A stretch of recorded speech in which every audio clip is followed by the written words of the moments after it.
টি-20 ক্রিকেটের 4 ছক্কার ধামাকা কে না দেখতেই ভালোবাসে।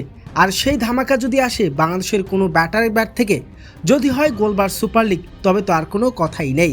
গোলবার সুপার লিগে আজ গায়না অ্যামাজনের ওরিয়ার্সের বিপক্ষে মাঠে নেমেছে লাহোর কালান্দার্সের হয়ে খেলেছেন বিধ্বংসী এক ইনিংস পারভেজ হোসেন ইমন।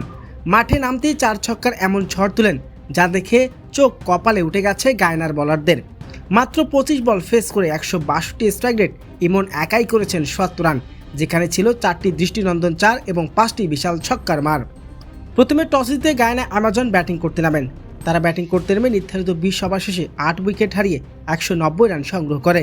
লাহোর কালান্দার্সের জয়ের জন্য প্রয়োজন ছিল 191 রান। সে লক্ষ্যে তারা করতে নেমে মাত্র 10 রানের মধ্যে 3 উইকেট হারিয়ে ফেলে।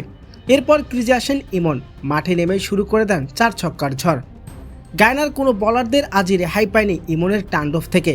ইনিংসের শুরু থেকে অকৃষি মেজাজে থাকা ইমন গায়নার বিশ্বের বলারদের অ্যাটাকে তছনছ করে দেন।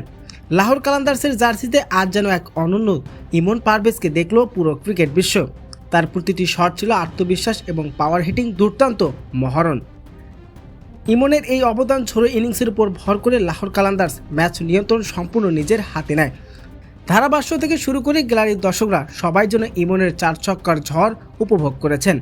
বাংলাদেশের এই তরুণ ওপেনার এমন এক ক্যামিও ইনিংস খেলে ম্যাচকে জিতিয়েছেন যা আগে কখনো এমন ম্যাচ দেখেনি পুরো ক্রিকেট বিশ্ব।